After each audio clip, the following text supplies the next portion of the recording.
that's one of the cool things about tattooing is you're signing up for pain and you're walking away with something beautiful from that suffering. And I think that's a cool metaphor for the experience.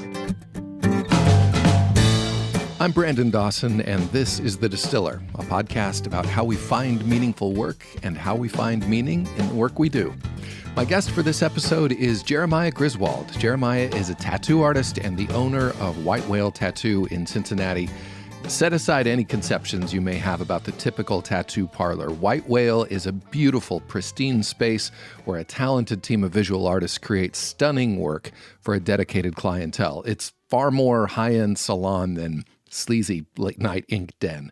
That vibe is 100% due to Jeremiah's approach, the philosophical and spiritual impetus behind his visual art. As you'll hear, Jeremiah is a thoughtful guy who brings a great deal of intention to everything he does, from learning the art of tattooing and starting a business to taking painting courses from an Italian master. His story and the story of White Whale Tattoo goes far beyond Cincinnati's Walnut Hills neighborhood, including beginnings in a gang prison in Guatemala. You're just going to have to stick around to hear him tell the full tale. Jeremiah and I met at the beautiful Carrican Spirits Distillery in Fairfax, Cincinnati, a pretty new craft distillery specializing in spirits, hard sodas, and craft cocktails. We each enjoyed a flight of Carrican's spirits. I had the Aura Vanilla Bean and Orange Peel Gin, the Sugar, I hope I'm pronouncing that right, a sugarcane and molasses rum, their press apple brandy, and my favorite, the amazing Shifu, a Chinese spirit distilled from sorghum, rice, and barley. You can visit thedistillerpodcast.com for more information on Carrican and photos of our time there. And with that, let's jump right into my conversation with White Whale Tattoo owner and tattoo artist Jeremiah Griswold on The Distiller. First of all, welcome. Thank you. Thank you so much for having me. Oh, yeah, absolutely. It's a pleasure to have on your show. Have you on the show. I'm excited. I know you. I know some of what you do. I know some of your philosophy behind what you do. I'm just as interested to get into sort of the mechanics of how you do what you do as I am to hear about your approach to it. So why don't we start with you just telling people what you do and however you phrase it when you get asked that question on the street. Okay, cool. Well, first, truly, it is an honor to be a part of this. I really love what you're doing. Thanks, man. I love the Distiller, so honor to be a part of it. Thank you. What I'm doing, that's a really tough question. So I'm a tattoo artist by profession. I own and operate White Whale Tattoo with my wife, Becky, and which is a little bit of a lifelong dream of mine to have my own art studio. It started as my own private studio and has very quickly grown to include 7 artists. So essentially what I'm doing is creating custom designs for people, tattooing them. Preferably, in a lot of cases, they are interpretations of literary passages. So that's in some ways what I do, I think. So I could say more about that at some point. There's a lot more to get into because I know there's a whole philosophical backing and then the role that South America plays in all of that. I kind of want to start first by just asking you, at what point you said it was a lifelong dream. When is your first memory of being aware of tattooing, period, and or of tattooing as an art, as something that you were intrigued by? Yeah, so one of my first memories in general is of my mother drawing portraits, and she was not paid to do this. It was just something she enjoyed doing, so she would sit around and draw, and they were these beautiful portraits. And I remember that when I was really young, I was probably like 3 or 4, seeing these beautiful portraits, and just almost thinking, at that age, trying to imagine like where you are developmentally, but just thinking, well, that's just something you can do. So I think part of being an artist was just something that was almost a fabric of who I was and what I thought I was capable of. And I remember when I was about 8, I went to an artist friend had me and another friend over, and he put up a portrait that he had drawn and asked us both to copy it. And I did. And I remember him, like, his reaction, he was pretty astounded. and then the other person who was with me like wasn't, like so accurate. And I think that person was a little upset with me. But so I don't know. It was just like no one ever told me I couldn't do it, and so it was just like this is just something you do. Eventually, I really got into punk rock aesthetic and culture. So tattoos was kind of part of that. So I was raised pretty like religious and pretty conservative, and I was not allowed to get a tattoo. So I had my appointment set up on my 18th birthday for like a year. I love it. To get my first, because I'm an adult now. I'm going to do what I want. Yeah. And of course, there's like a religious tattoo, so they weren't too mad at me. Sure. But yeah, so I think I've always been interested in art, specifically tattooing. I didn't really know I wanted to be a tattoo artist, I think, until I got that tattoo and just started building relationships with tattoo artists. And I think that for me felt like a bit of a rite of passage, and so that was just really powerful for me. So yeah. And my understanding of your history is that your interest in art wasn't just visual art. Like you've got a degree in literature from UC. You were interested in the written word, in the spoken word, in tattooing. How did that develop in you as a kid, and how did it end up sort of with the visual arts taking precedence? Although I think, again, it's not as though that's at the exclusion of writing. Yeah. So I think there was a lot of pressure that almost a belief that the only legitimate work you could do as a very, religious person was working in a church. And so I took that path. I think maybe it's because I'm an oldest child, or just this desire to like be good or to get a blessing, I think, from parents or authority figures. I kind of followed that path. And I remember at one point telling a mentor I wanted to be an artist, and that well-meaning mentor said, well, that's fine, but you're going to starve your whole life, so you should think about something else. So I did the pastoral thing for a while. As I was figuring out my own spirituality, I was finding that I didn't really fit in with the congregation I was working in at the time. So at that point, that's when I decided to start studying literature. So I can't be an artist. This pastor thing's not working out for me. But I could teach English and maybe write, because I like that. That's a respectable job that's still connected to the arts. Yeah, absolutely. So I think that's kind of the beginning of that path. Yeah. And describe, if you will, a little bit, like how does that play out? How old were you? Is this in high school when you or approaching college? Yeah, so I was pretty young when I got married, and that's when I was working in the church. I think I was about 24 when I left the church. And I finished my lit degree before I left the church. So young 20s studying literature. When I kind of hit a wall with the pastoral thing and was trying to figure out, I think, what to do next, I really felt strongly in my spirit like I needed some time off. So I wanted to have a year, and it wasn't feasible at the time for a number of reasons, but created 6 months space where I sold my house and moved my young family to Guatemala and tried to figure out the next step. Why Guatemala? So Guatemala, I had right out of high school, I lived in Mexico, in Monterrey, working in an orphanage there. And I really fell in love with the culture. The connections there were part of that whole religious world that I was trying to figure out. And so I wanted to try something new. And I had met some friends who were doing some really interesting work down there. For me, I was unpacking a lot of what I would call baggage around the idea of mission and how so much of it can be colonialistic or paternalistic. And I had heard of some folks who were trying to do the opposite. They were trying to empower indigenous leaders to change their own communities rather than create like a codependent program where it's like the great white savior comes in and saves everything. It was more like, how can I show up and ask questions and ask how we can help out. Cool. So, yeah. And so you moved down there, you had relationships there, or was it sort of great leap of faith, so to speak, since that's what we're talking about. Yeah, some other friends of mine had lived there, so I had visited them once, saw how beautiful the country was, and then made some other connections through that who was doing this work. So it gave me the opportunity to volunteer like a couple days a week in some of the organizations that they were working with, and then just some time to explore the country. So Guatemala is the size of Ohio, and it has Caribbean and Pacific and jungle and desert, and it's just beautiful. So every weekend I was just exploring the country and taking in that beauty.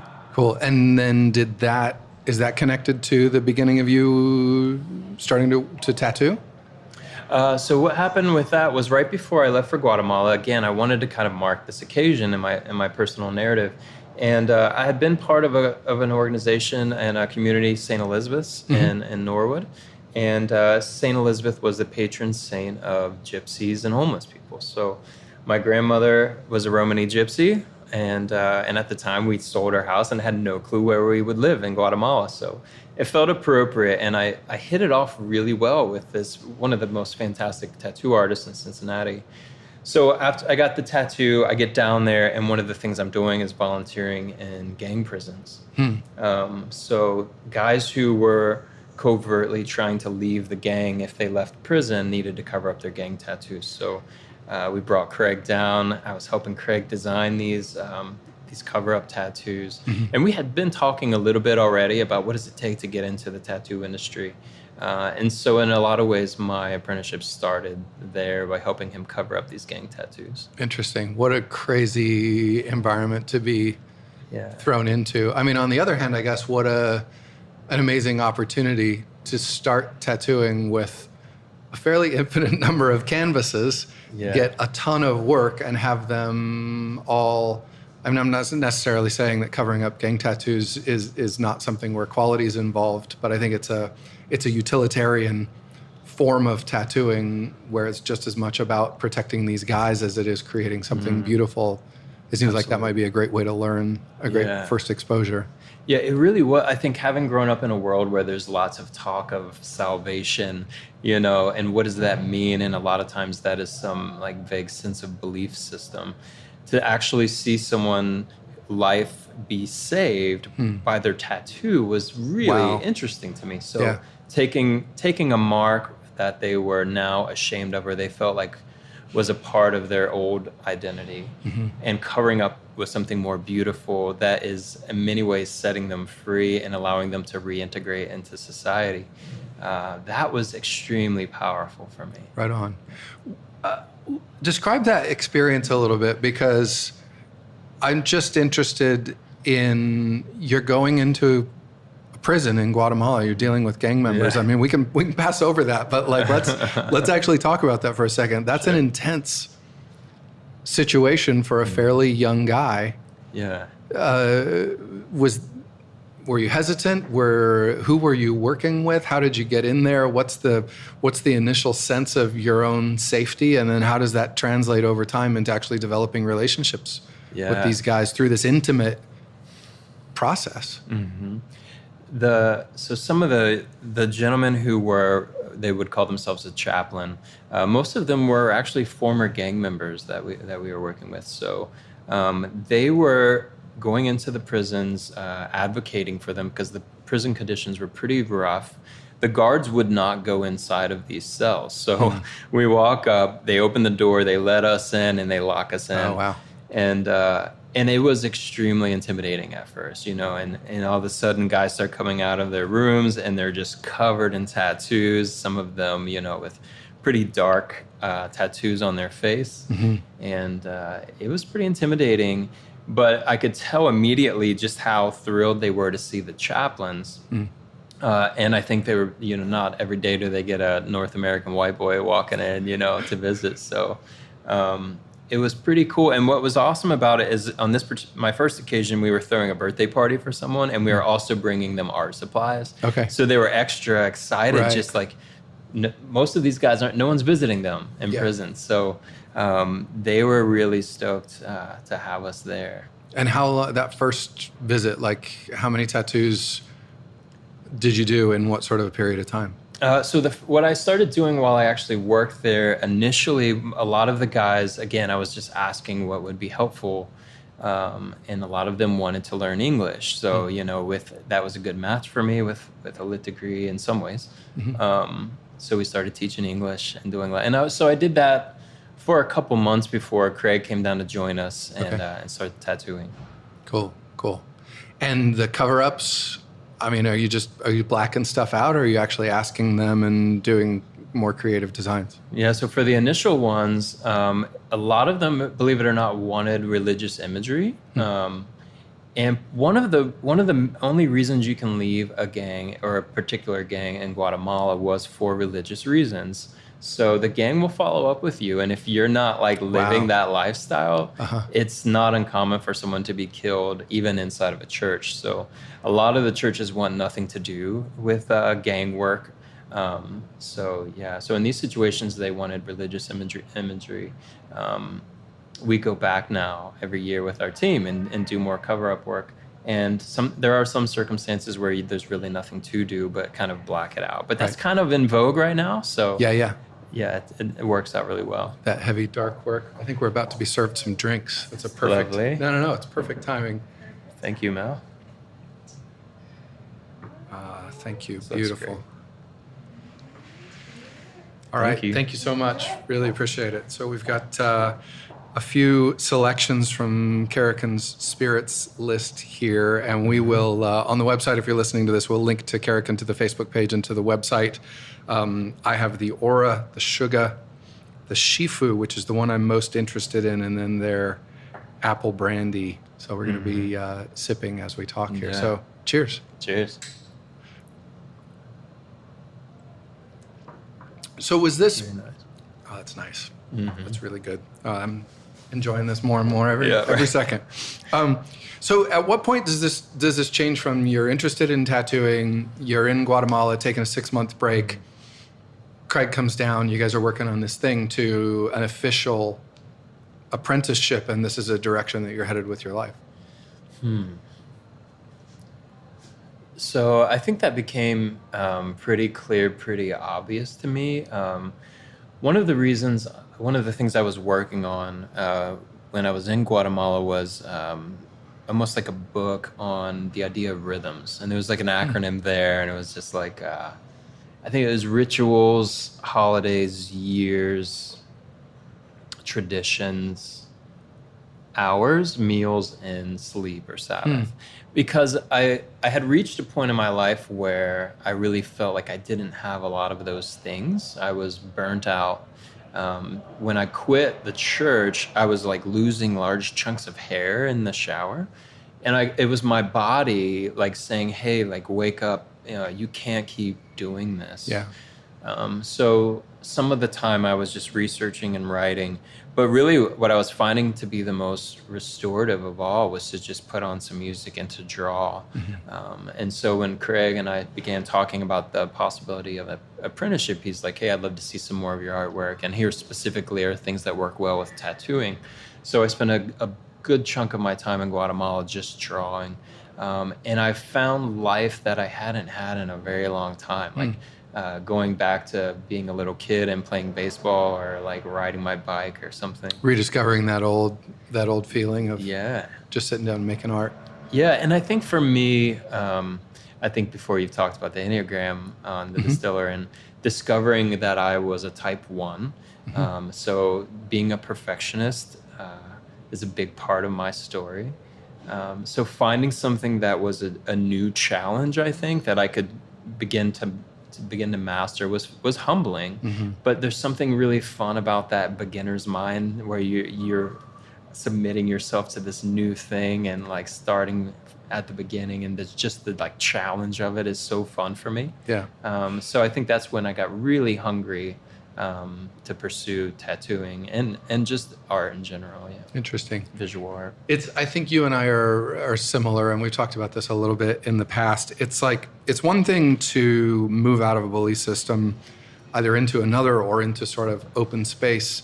I feel like it's another to do that when that belief system really was your entire focus.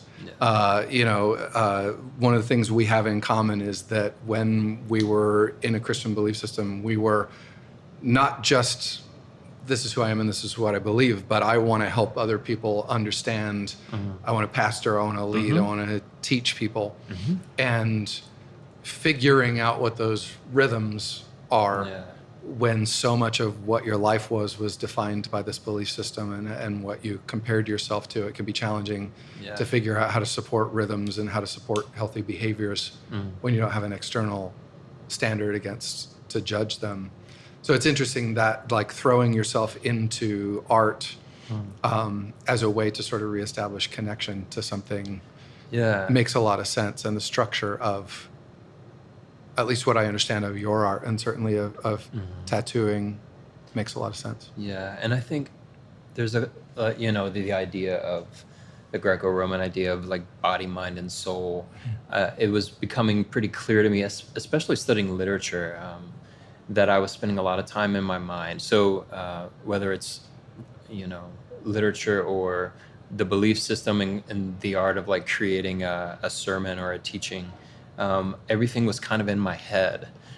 So tattooing and visual art was a way to get more into my hands and get out of my head a little bit. At the same time, like I said, I was losing some hair in the shower.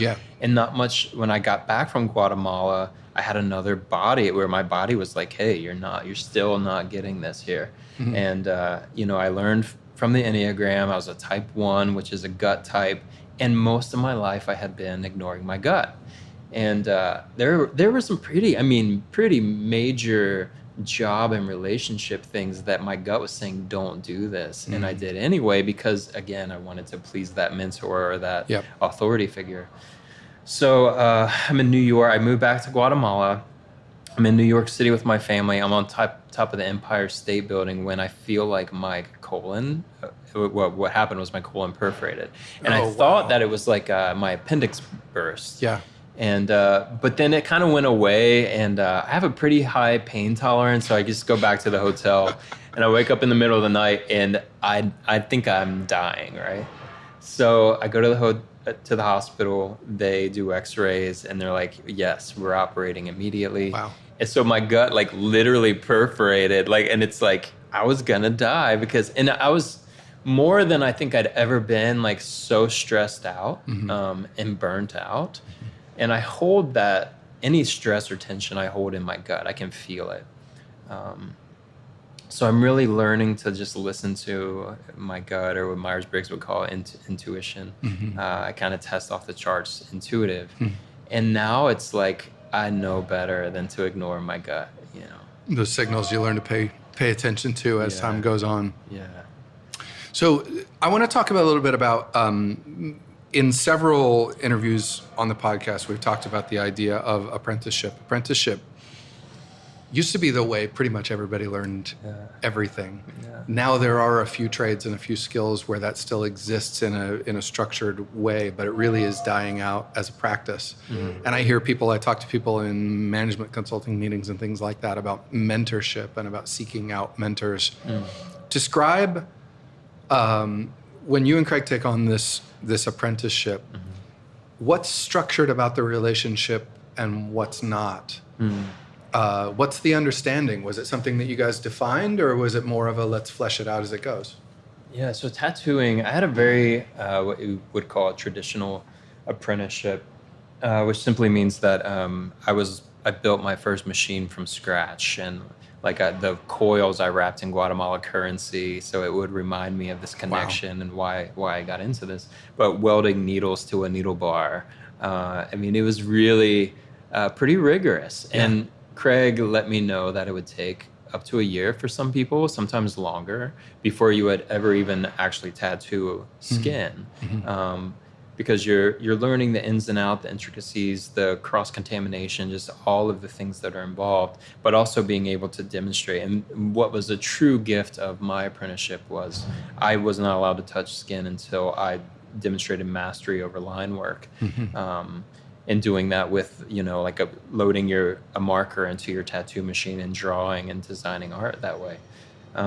So there were days when I was really frustrated, where I just wanted to to go for it, and I felt like I was good enough, but I had to master it first, and I really appreciate that. So one day, about 6 months into my apprenticeship, I come in and Craig says, "You're going to do your first tattoo today." I had no idea. I'm like, "Really? On who?" And he said, "On me." Oh, wow. So that was just super intimidating to have this, master of his craft, and I'm tattooing that person. It makes me think of like some scenes from Kill Bill, right? Like, super, super intense. Well, there's some significant ritual to that. I mean, it's the forgive the intentional pun. There's some skin in the game for the mentor, for the trainer, that he has to actually believe that you know what you're doing, because you're gonna make marks on him. Yeah, absolutely. There's something beautiful about that in terms of the discussion of the whole apprenticeship. Yeah, so this tattoo that would now take me 5 minutes took about an hour, and it was one of the most, I think, intense experiences I'd had up to that point. But when I started getting my head around it, it was just a lot of fun, and it was so meaningful that the minute I was finished, I was hungry to do another one. Wow. So what is functionally different? Like, cast your mind back to 99% of the people that are going to hear this have never and will never tattoo anybody. Sure. Don't know, maybe have received a tattoo, don't functionally know how a tattoo works. So what is the difference between drawing something on paper and the first time that you're putting the same figure on ink on someone's body? Sure, yeah. Well, with tattooing, usually you get one shot. I mean, they're cover up as possible, but it's not fun and it's not ideal. So you can't mess up. It's a game of perfection. You can't paint over, typically, if you mess it up. So that already is in your head as you're approaching it. It's very easy to scar someone or to blow out your lines, which just means that if you're going a little too deep or you're running your machine a little too fast, you can oversaturate the skin and the tattoo bleeds. Fuzzes out. And you see some tattoos that just kind of look like blobs that are down the road. And it's usually this matter of a blowout or oversaturation. So there's so many things that you're thinking of as you're applying it. You don't want to, I don't enjoy hurting people, so you have to get past that. I'm inflicting a little bit of pain. And that's one of the cool things about tattooing is you're signing up for pain and you're walking away with something beautiful from that suffering. And I think that's a cool metaphor for the experience. Yeah, absolutely. The closest analog that I have, which I'm not sure if it compares at all, is I worked as a welder for a short period of time. And I know that and I only compare it because it's this process of laying a material into another material in a precise way. And it's also not like drawing on paper in that there is, it's sort of like driving a boat. Like you're stopping before you get to the place where you want the material to stop. You're anticipating where things are going to flow into spaces where you're not precisely putting them. Sure. And in my mind, I sort of assume that potentially tattooing is a little bit like that, where you're directing this material into sort of a variable form that you don't have full control over, but expecting it to do a very precise thing that you want to it. Absolutely. And now I'm beginning to understand kind of the metaphysical aspects of it, where there is a real transfer of energy between two people. And I found that a lot of times I have people almost meditate on the experience, because when folks come in and they're really excited to get tattooed and they're like, I love getting tattooed, their tattoos heal better. Interesting. As opposed to the person who's like, oh man, they're like, I don't really want to do this, but I want this tattoo, and they're fighting it off, and the body is literally like fighting the tattoo and pushing it out. So now we help people really relax into that experience, and it really is almost like, hopefully, like going to see a shaman and being led through this ritual. Something really cool happens, I think, when that's understood. And that, to me, that seems to relate to your practice. Now, I have, full disclosure, one tattoo, and it was done by you. So I don't have other experience with other places. Certainly, we know the historical narrative of the tattoo parlor, at least in the United States, is the seedy, middle of the night.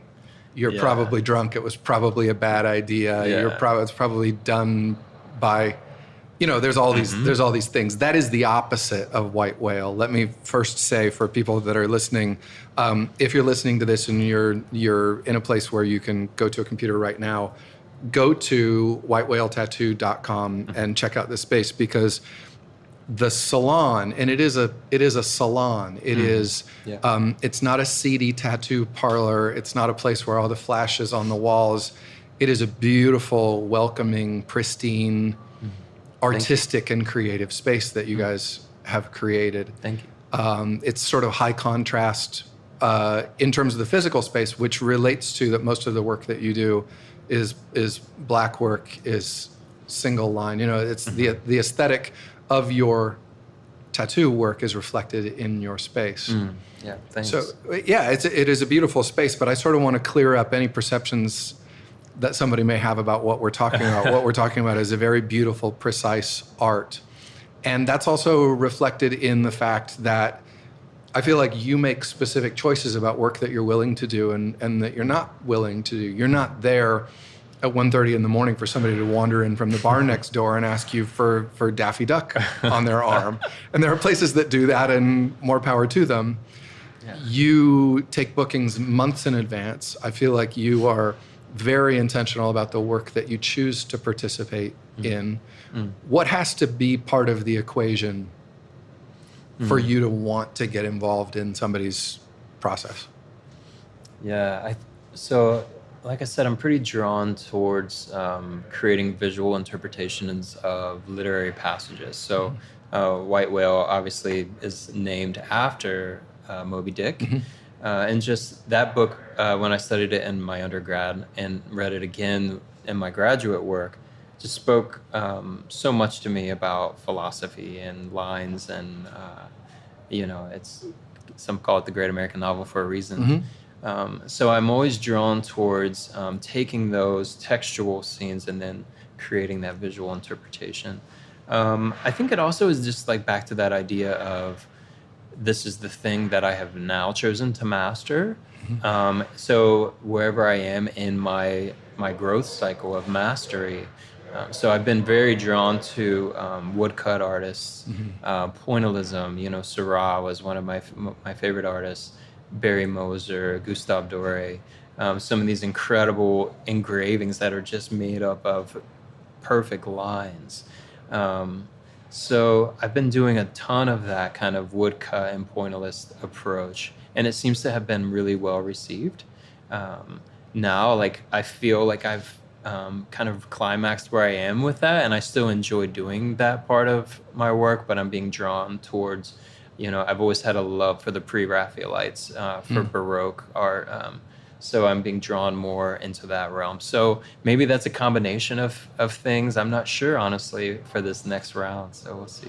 But there's sort of a new door opening to what you're exposing yourself to and what you want to take on. Yeah, I get pretty bored when I feel like when I've learned something and I've kind of plateaued there. So I find myself, as we speak, back into a place where I want to enter back into that beginner's mindset. So trying to make some progress there. In that, going back to that internship process, what is the hardest thing to learn? What is the thing that when you start off, the phrase, you don't know what you don't know. What is, I think about as a musician, I think about guitar players that I respect, that I know fundamentally think about the instrument in a different way than I do, that I can't conceive of the way they think about it. Looking back at yourself when you first started with the knowledge that you have now, what are the greatest obstacles and sort of what are those milestones that you realize you're developing mastery as a tattoo artist? That's a great question. I think just the technical aspect alone is pretty difficult. Out of all of the mediums that I've dabbled in, tattooing is by far the most difficult. So the technical aspect, but I think there's definitely a mental game there. If you have any shadow of doubt in your mind, then it's going to show up in each line. So each line has to come from a place of, I think, pure confidence. So having to grow in that has been a big thing for me.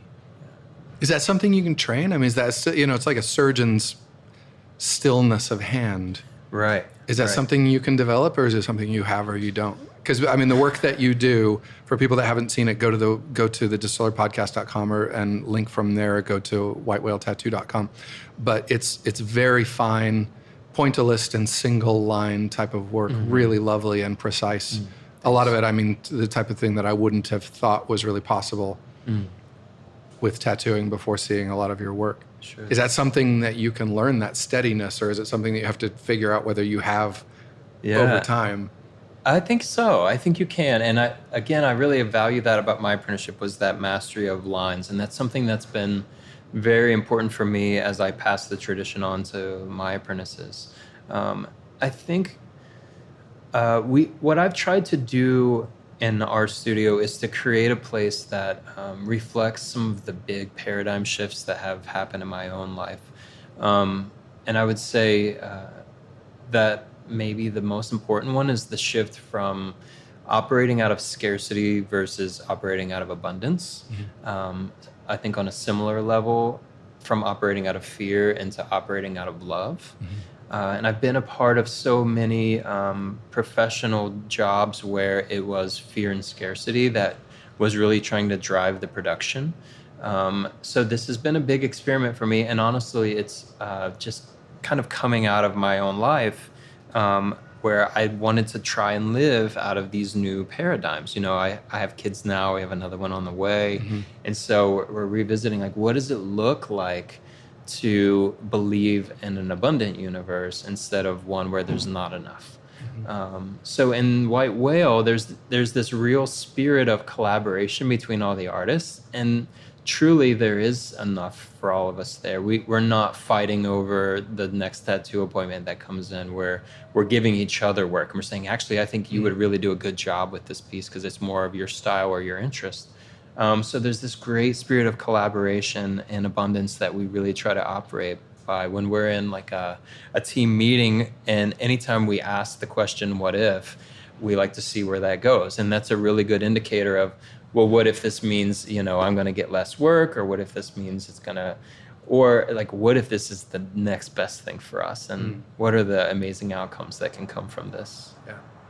Let's talk a little bit about starting the business, because that's a whole other thing. You can learn to tattoo. You can be a master artist. That is a completely different skill set from starting and running a business.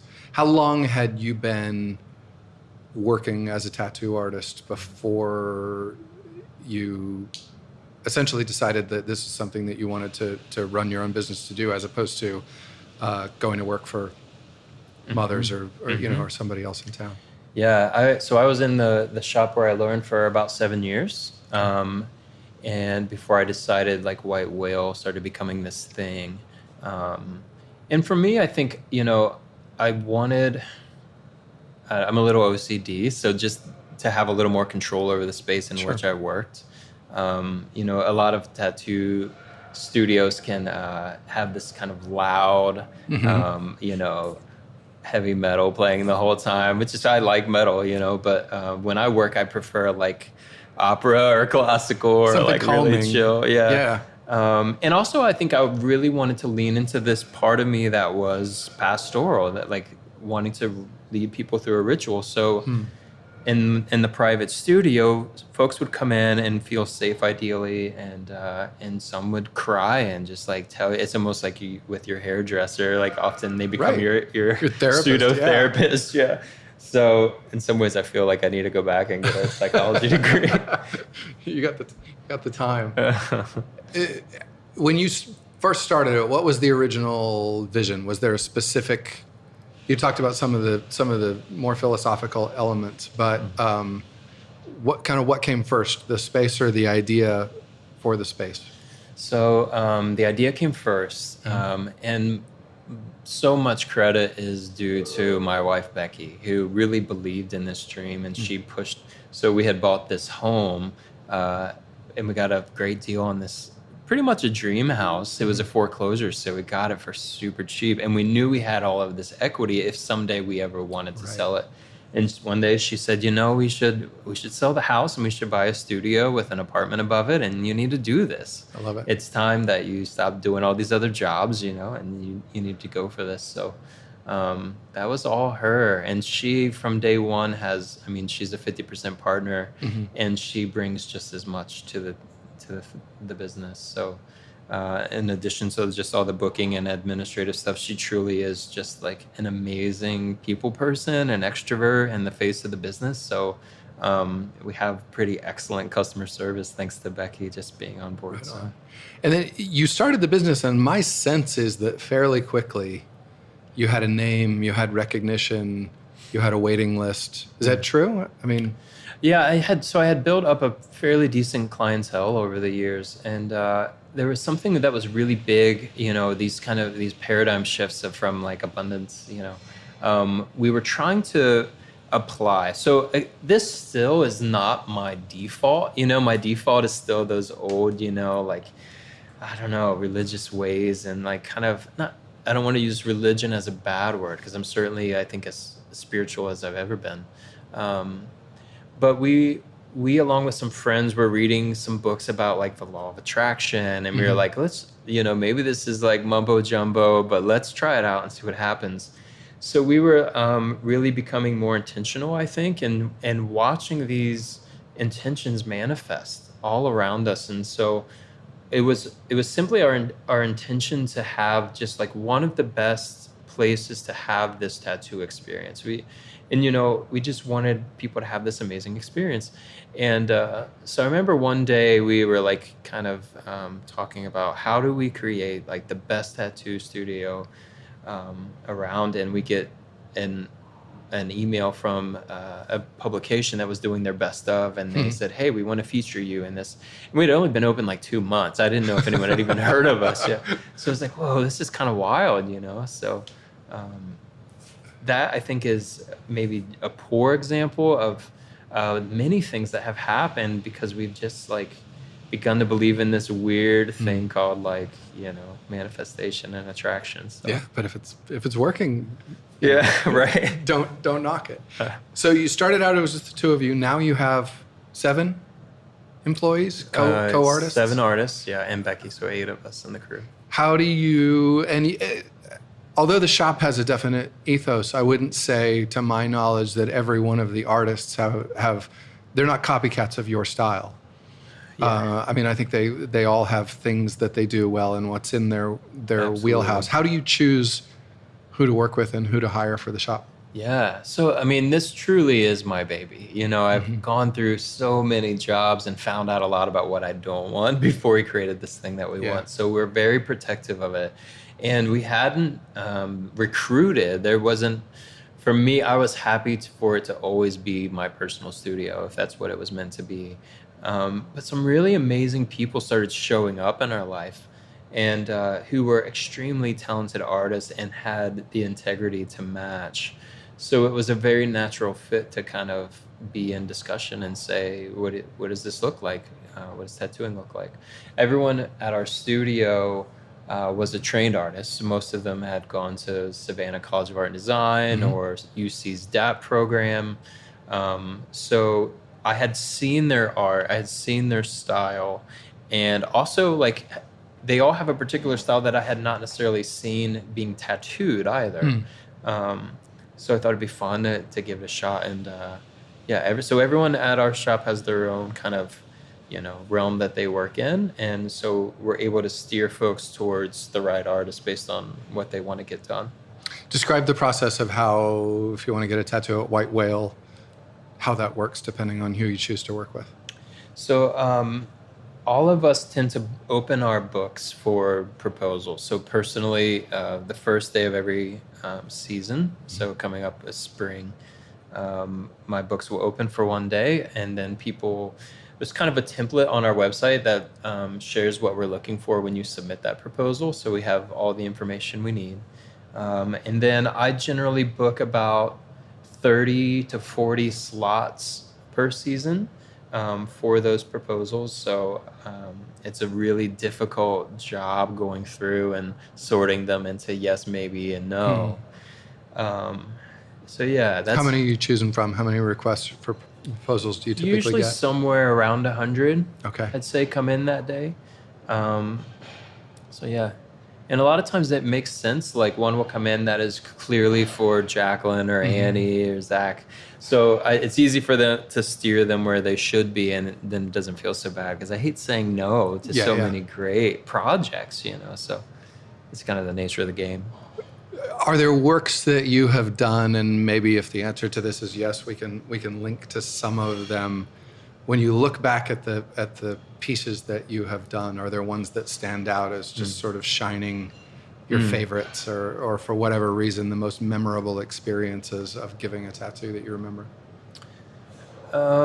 Yeah, there's been so many, and some of them are honestly, they surprise me, and because it becomes more about the person's narrative and what that means for their narrative. And some of the conversations I've had with folks have just been pretty life-changing. So from an artistic standpoint, again, I love the woodcut style stuff, and I connected really well. I met one of my best friends through tattooing, Corbin Bone, who was a member of this podcast. He was guest on I think episode 12, maybe? Yeah.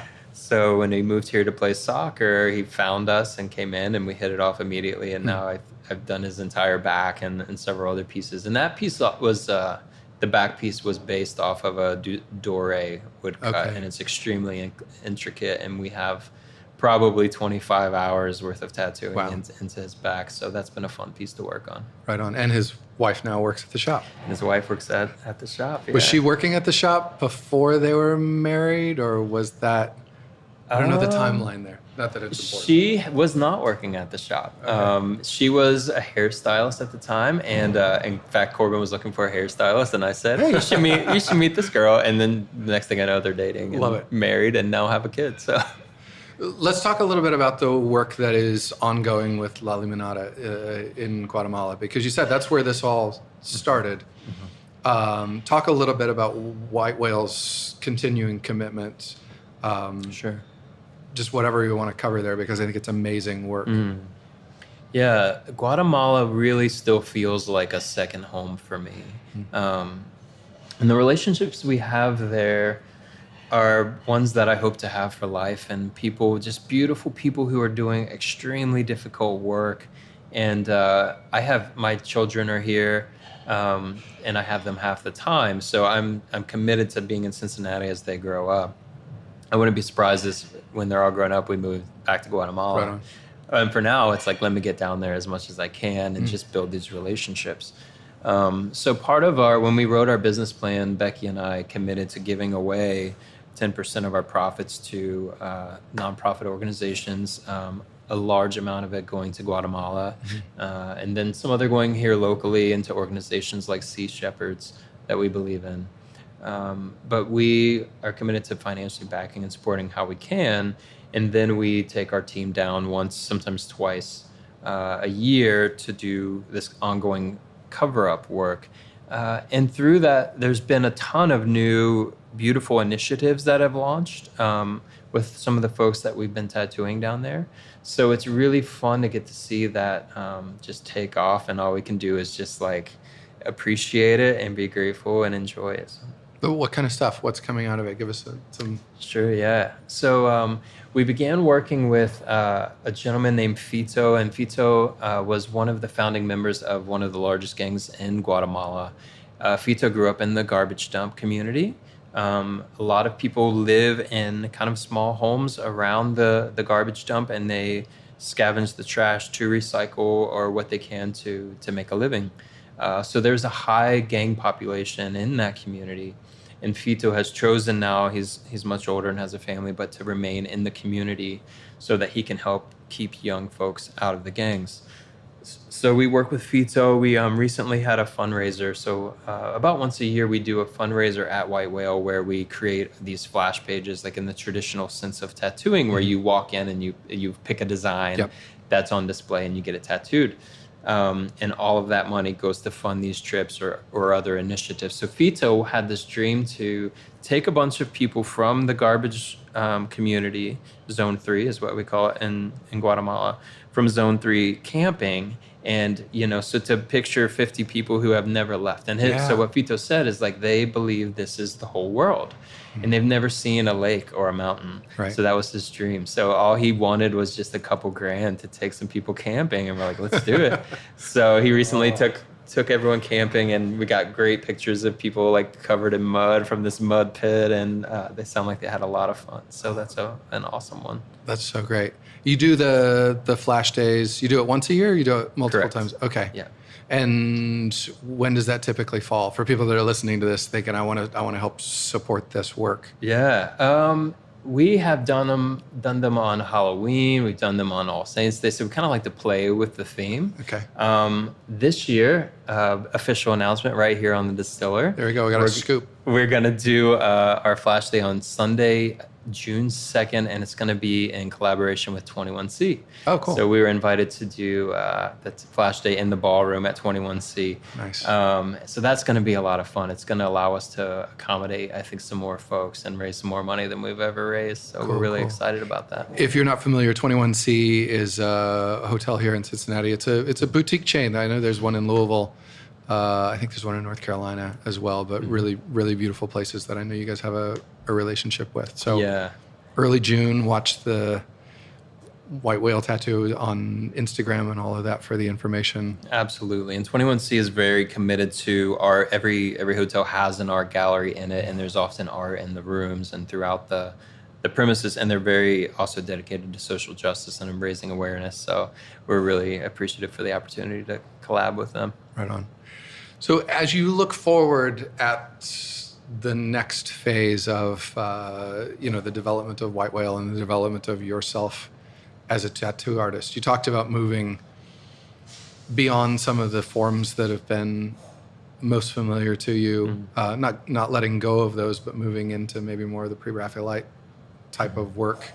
Talk a little bit more about what your vision is for the future and some of the goals that you have for yourself as an artist. I mean, I think I would be interested to hear at this point in your career, you've been tattooing for 13, 14 years.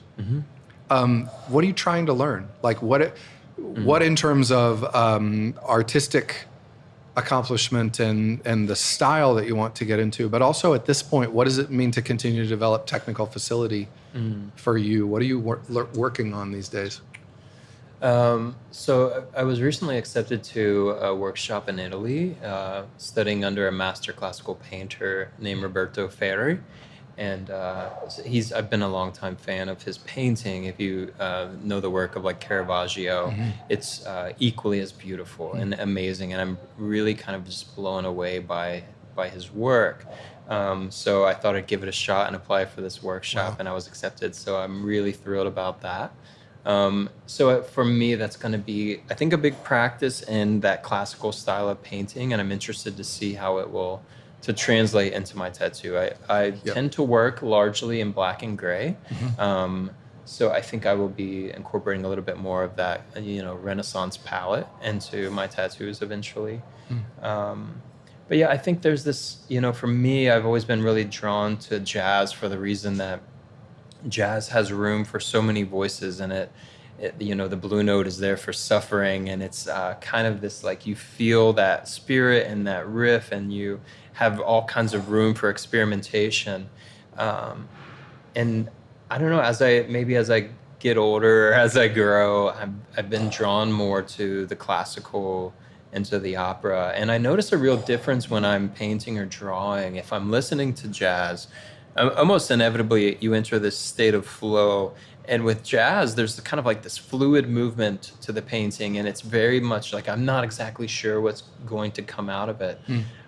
When I listen to classical, if I'm listening to Brahms, the end result is much different. And I think it's really playing with this idea of perfectionism as a one. So, I like them both for various reasons, but I think that's a bit of an untapped thing that I haven't spent enough time with. Interesting. How would you say, going back and saying, your original, this podcast we say is about work. We've been talking about your work, but in terms of the intentionality of your conception of your work, looking back at when you thought your work would be in the church, when you moved out of that, in those periods of transition, the work that you do in Guatemala, and now the work that you do both as an artist and as a leader of people, a pastor of sorts, a leader of your staff, but also of the way that you minister, if you will, to the people that you're tattooing. How has your conception of what your life's work is changed, and how do you think about that now? That's a lovely question. I think it's only been in recent years that I've even thought of this concept of life work. For me, my life has felt like a pretty restless journey. You know, like I'm a pastor, now I'm an English person, now I'm in Guatemala, now I'm tattooing. And and it's felt like just really honestly a restless journey, just trying to find that, I think, blessing, but also that thing that sticks.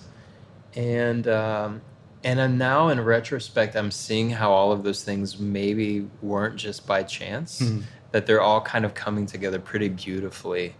So when I think about life work, I'm still not sure. I think I'm nearing midlife now, so I'm starting to think more about like what do I do with the rest of it, and what am I supposed to create? Or maybe supposed is the wrong word, but what do I want? I think is the more important question to create.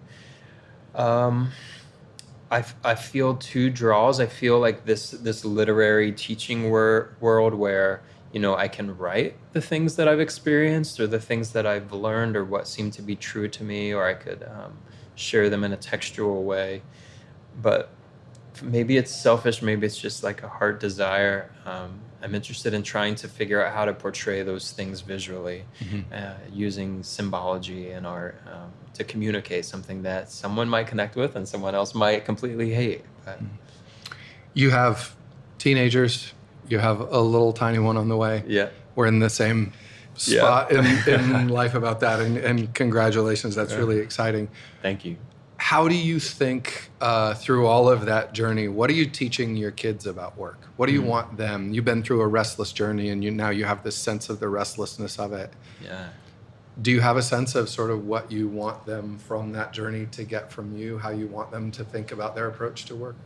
Yeah, that's great. I think, I've spent so much time just being dutiful and doing things that I thought were, I need to keep this job because I need a steady income for my family, and being in places where I was pretty miserable because I thought that was best for the kids. And somewhere along the line, I think it occurred to me that what my kids would rather see is me truly alive doing what I want, even if I was poor. Yeah. Maybe. So that's still a theory. I know it's easier said than They may done. say differently, but so far I think if you follow your passion, then like everything else follows. Yeah. So I don't know. They seem to. I don't know. It'd be interesting to interview them about what. Well, they that's my think about question. this. Do you think they're getting that? How old is your oldest? 17. Naomi's 17. Yeah, same as me. Do you think that she is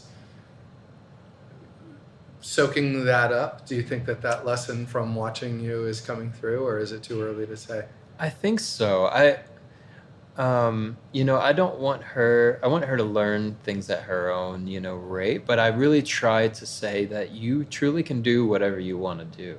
And there's a lot of pressure and I can see her processing as she's now thinking about college. Like, what is the program that I should take that's going to ensure me the best opportunity to make money or to get a job and pay it all off? Yeah. Versus like, what is it that is like my heart's desire? And your heart's desire changes so much anyway as you grow. So, but I think for the most part we try to help them say, what is it that you're passionate about, and to keep just go after it. Right on. Well, it's been really exciting to hear your story. Really interesting, even though I've known you for years, to get a little bit of a deeper vision into how you're approaching it, and I really appreciate you coming and spending the time. Of course, it's a pleasure. Thanks for having me. Let's finish as we not necessarily began, but cheers. Really appreciate your time and your work. Thanks, Brandon. This episode of The Distiller was recorded live at Carrican Spirits, a craft spirits distillery and restaurant at 3717 Johnland Drive in Fairfax, Cincinnati. Thanks to founder and soul Jeff Hunt and marketing assistant and dealer Jessica Rilling and the whole team at Kerrigan for taking such good care of us. You can see photos of our time at Kerrigan, including their amazing space and the gorgeous brass still on our website at thedistillerpodcast.com. And do stop by Kerrigan, see and taste what Jeff and the team are doing, and be sure to tell them you heard it on The Distiller when you do. Sincere thanks to Jeremiah Griswold of White Whale Tattoo for sharing his story. There's obviously so much more to the visual part of the White Whale story that doesn't come through on audio. Check out the photos and links on our website and see some of Jeremiah's beautiful work as well as that of the entire White Whale team. Also find links to White Whale's website and social media pages where you can check out the schedule and maybe get your very own piece of White Whale's amazing work. Find links, photos, and all that good stuff online at thedistillerpodcast.com. The Distiller is produced, recorded, and hosted by me, Brandon Dawson. Our show is mixed and edited by Justin Golden. Our logo was designed by Scott Ryan, and our videos are by Mike Helm of Minute Moments Pictures. You can find The Distiller wherever you listen to podcasts, and you can listen and download every episode at thedistillerpodcast.com with links, photos of the guests, and a map of all of our show locations. If you like what we're doing, please follow, like, and share our posts on Facebook, Twitter, and Instagram. And if you'd like to help support us in creating The Distiller, just go to thedistillerpodcast.com and click on the Become a Patron button for more information. And finally, we'd love it if you'd rate and review The Distiller wherever you listen and help us spread the word about the show. You can always email us at mail@thedistillerpodcast.com. Tell us who you think should be on The Distiller to talk about their search for meaningful work, or where you think we should record the next show. Whether you do it by email, on Facebook, Twitter, or Instagram, please drop us a line. We'd love to hear from you. Until next time, I'm Brandon Dawson, and thanks for listening to The Distiller. Bye-bye.